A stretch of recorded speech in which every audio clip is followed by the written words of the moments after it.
All right, so I'm currently in between projects right now, so I thought this would be a good time to work on another portfolio piece. One of the markets that I want to include in my outreach are art galleries and museums. So I thought not only would it be fun, but it would also be productive for me if I were to make a visual identity for a museum. So in this video, I'll be taking you through my entire process to create a visual identity for a museum.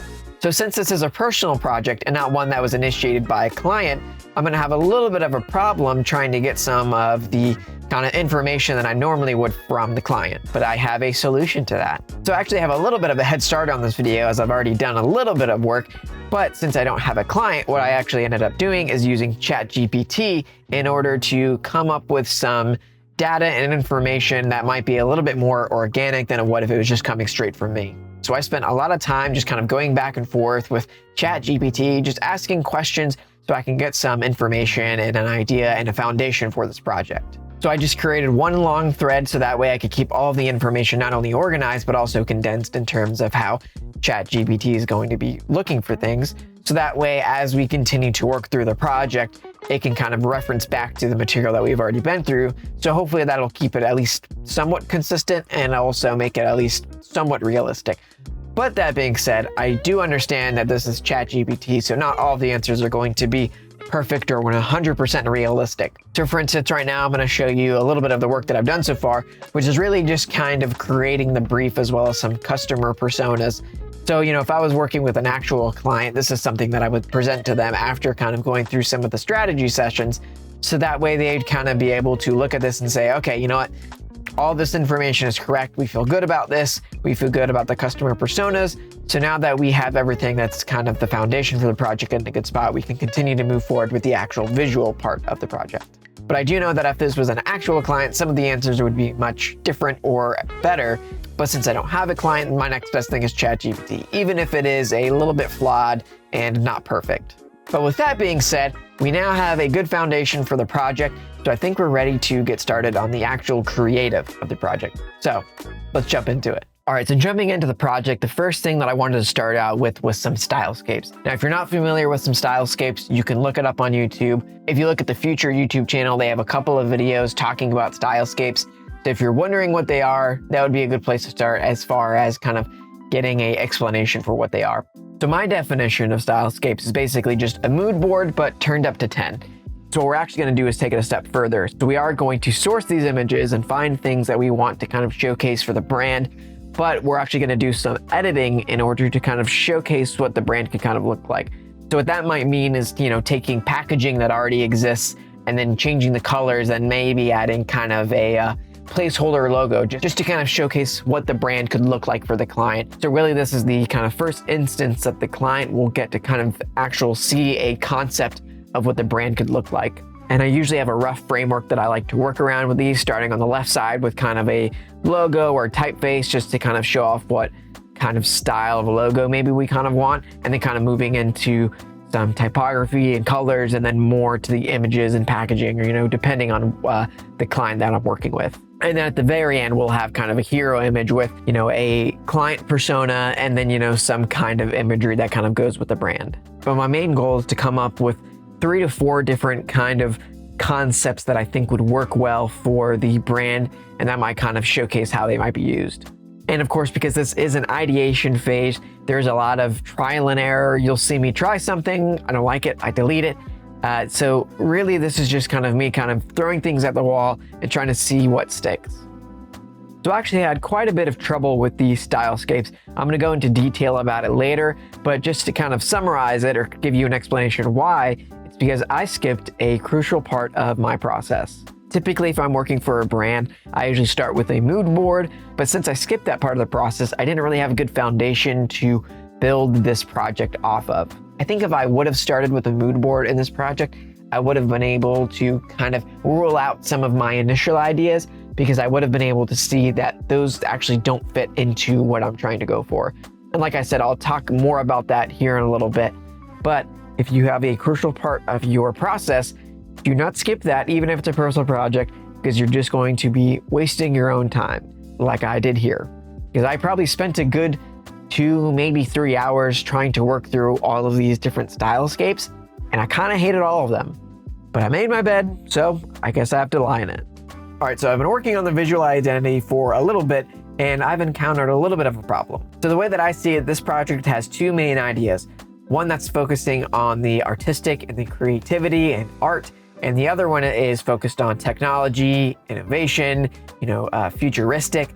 And what I feel like I've been doing, at least for the most part, is kind of focusing a lot more on this creative side, which is fine because that is part of the brief, but I feel like I don't have enough of that futuristic element to really make it feel like what the brand is supposed to be, which is a blend of the creative and the futuristic.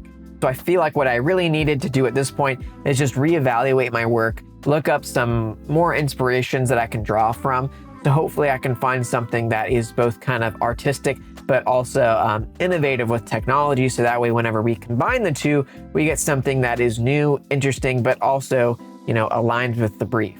So in the future, if you ever encounter a problem while you're working on a project, just keep in mind it happens to everybody, including me. So I'm here to remind you that no matter what, you can still do great work, even if you encounter an obstacle along the way. So keep at it, push through the obstacle, and make something great. And that's exactly what I'm going to do. So let's get back to work. So I decided that the rest of the Stylescapes I was going to do off camera. That way I can actually come to an actual resolution.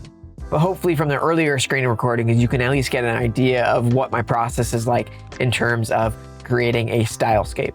But I spent a couple days just coming up with some more ideas, trying out different concepts, kind of reiterating on different things that I wanted to see and that I thought might be cool. And I eventually ended up with 4 different Stylescapes. The first one is a more polished version of what you probably already saw me working on earlier in the video. Really, this one was really just kind of focused on the whole convergence idea. I just spent a little bit of time just kind of fine-tuning everything, as well as coming up with a different color scheme that I thought might work a little better. And then, of course, adding in some different photography, mock-ups, that kind of thing, just to kind of showcase what the brand could look like if it was actually operating with this current brand identity. Now, the second Stylescape is just another kind of rendition on convergence. A Venn diagram, how you have the kind of 3 circles that kind of come to a point. It's kind of where they're all intersecting. I thought that was an interesting idea, an interesting concept that I could play around with, where at the point of intersection would be where like images and stuff goes. I thought that could be fun to play with, as well as just kind of like visually interesting, as well as showcasing what the museum is about, which is kind of the multimedia intersection between traditional and innovative technology. Now the third one, again, is just kind of playing off the idea of convergence. And in this instance, kind of 2 intersecting rectangular shapes, and where they intersect is where all of the imagery goes, or at least we're drawing focus to. I also added in a gradient because I felt like that would help kind of make it feel a little bit more technological focused rather than just kind of like a museum. I feel like the other ones, they're a little bit closer to what you might actually see from a museum, but they don't really incorporate that kind of like futuristic element. So I felt like this was a good way to kind of bring in that while still kind of feeling creative. Now, after this third design, I really didn't know where to go from here because I felt like I had already really done a whole lot of, the whole like concept of like, how can I make things converge? And that's what I make shapes and colors, and which is cool. But I felt like I was just kind of doing the same thing just in different ways. And I was thinking I really need to do something that's completely different. So I kind of scratched all the ideas that I already had, and I was like, let me go with something that's much simpler, a little bit more straightforward, and let's see what happens there. And that's how I got to this one. So like I said, with Stylescape number 4, I really wanted to go back to the basics, try something that wasn't as much as a concept as it was just a little bit more simple, but still effective and still on point. And I feel like this is actually my favorite one, the one that I'm going to use for the rest of this project. I used the gradient idea from the third Stylescape in this, which hopefully brings in that futuristic element, but it's still colorful, so maybe it still feels creative. That's kind of my goal. That way it is colorful, which is like that creative, but it has the gradient, which kind of makes you think of like that futuristic kind of technology. I feel like you see a lot of gradients in technology brands, and if I want, I can still go with a solid color if, for instance, we're using the logo somewhere and maybe the gradient doesn't quite go well with the logo. Maybe it's just, the contrast isn't too good. We can use a solid color and then it'll still be able to be easily seen. But the thing that started this idea was the, mock-up logo. Of course, this isn't the actual final logo, but I just wanted to create something that made me feel the way that I might want the logo to be. And whenever I was coming up with some just really rough ideas, I kind of came up with this C square shape, and then I put a dot in the center, and that's kind of where the convergence is. And that's kind of where I came up with the idea of kind of splitting all of the images, the compositions, where that line is, because in my mind, that's where everything is intersecting at, right? At the very center of that logo, at the very center and at the very heart of this museum. Obviously, there's still a lot of work to do, so depending on the logo, this can change a lot, but I feel like at least this is a really solid direction to go into. And then once we have a logo, we can kind of revisit this and then come back to it and see if we want to make some changes. Maybe the thing that I'm thinking of right now works perfectly. Maybe it doesn't. I won't really know until I have the logo, but once I have the logo, I can come back to the Stylescape and refine it. So that way it actually makes sense for the logo, and then we can kind of flesh out the brand from there. So now that we have a Stylescape that we like, we feel like works well for the brand that we're building, time to move on to the logos. For this logo specifically, what I'm trying to do is come up with an idea that goes with the whole concept of convergence. Because at the end of the day, that's what this museum is about. It's about all these converging ideas, cultures, artistic mediums. There's all these things that are coming into one space. So I really want the logo to be that, a convergence of things. And that's really where I'm starting my ideation process, which is like, how can I kind of make something combined? Like, are the shapes that are intersecting, or is it something in the center of a shape? Obviously, there's a lot more ideas that you can come up with, but those are just kind of my initial ideas and feelings and kind of where my starting point is. And from there, I can always come up with, ideas that I didn't think of before, that I wouldn't have thought of normally. So really, it's just about starting the process and then getting to the point where I can exhaust myself with ideas and then try something that I wouldn't have thought of normally, or that I wouldn't have done at the very start of the project. But again, still keeping the goal of the project, which is to make a logo that will represent this museum. So I took a couple days to come up with the logos, and I ended up with these 7 logos that I liked. And out of these 7 logos, I then narrowed it down to these 3 logos right here. So I asked a handful of people around me, some designers, some not, just so I can get some different perspectives and make sure that I'm choosing the best logo for this project. So the logo that almost everybody favored, as well as the logo that we'll be using for the rest of this project, is this one. I'm just so good at what I do. I managed to make the logo on my very first try, and I wasn't even trying. So now that I have the logo done, the next thing that I'm going to do off camera is just come up with a bunch of different logo variations, just because this one logo is great, but we're going to want to have some different variations for different postings. So we might want to have one that's an acronym. So instead of having to spell out Convergence Multimedia Museum, we can just have CMMA, something like that. That's also stylized to go along with the C, so that way it all looks good, cohesive. We're just going to come up with a bunch of different variations. So no matter what the project is that we're working on, we'll have a logo that works specifically for that need. So the next thing that we're going to be doing is just creating a bunch of deliverables that the museum would be using. So that might be stuff like banners, posters, lanyards, staff badges, business cards. And through that, we'll be able to come up with some rules and things that we're kind of seeing throughout the process. So that way we can say, oh, you know what? Maybe we don't always use the gradient, or maybe we do. Maybe we use it in this scenario or that scenario, or maybe we only use it here and then and why, just kind of building out the rules for the brand identity. Because right now, the only thing that we really have is the Stylescape, which is a great starting point. But, a lot of the times the things that we have in our head don't exactly work out exactly how we might think they would in the real world. So using these mockups and these deliverables is a great way for us to kind of try out our ideas, see what works, see what doesn't, and then begin to create established rules. Because if this was a real client, I would want to make sure that whenever I hand over all the files and everything, they know exactly what to do in order to replicate what I've made, and they can stay on brand. So let's keep it going and finish up this visual identity.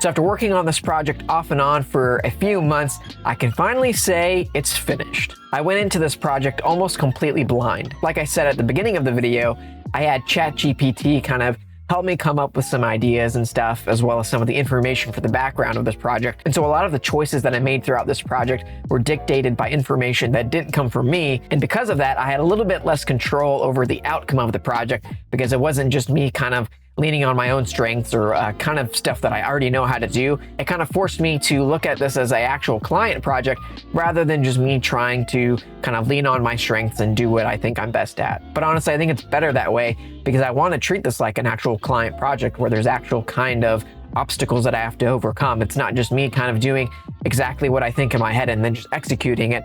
It's, actually taking the brief, digesting it, trying to understand it, and then coming up with a result that actually matches what the project needs. And while I certainly had some trouble throughout the project, I'm definitely happy with how it all turned out. I feel like if you were to compare the brand to some of the other modern museums that I was using as references, it could definitely fit in, but it also stands out. The visual identity that I've created is versatile enough that, if it wants to kind of fit in with everybody else, it definitely can be. But if, it wants to stand out the way that it's kind of meant to, then it definitely can do that. But I think being versatile is actually really important, because then you can kind of make decisions on when, where, and how you want to use a lot of the brand elements. For instance, the gradient that I came up with, it's great for digital means because you can, have these really vibrant, great looking gradients.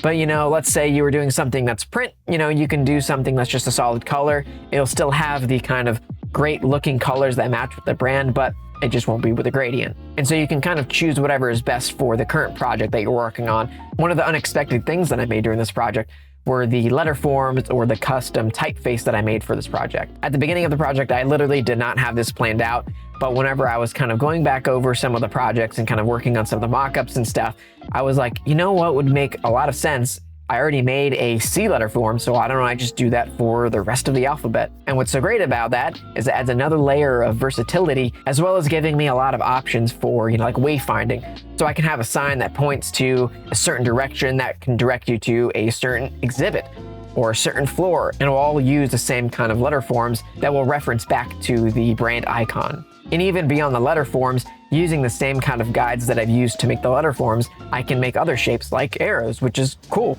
So now you have a brand that you can kind of expand as you go. And if you need something, you can kind of ask yourself, oh, could we do that? But, use that guide that we used in order to make the letter forms. So in that regard, that's one of those things that if I were to hand this over to the brand, if they had a team, I would mention that to them. So that way they could keep an eye out for ways to kind of expand their icon set and the graphics that they might be able to use.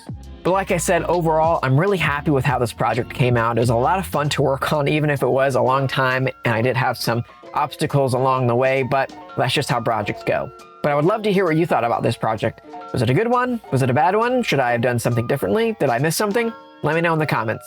And as always, if you found this video helpful or entertaining in any way, I'd appreciate it if you would check out the rest of my channel and then consider subscribing. I hope to see you in the next video.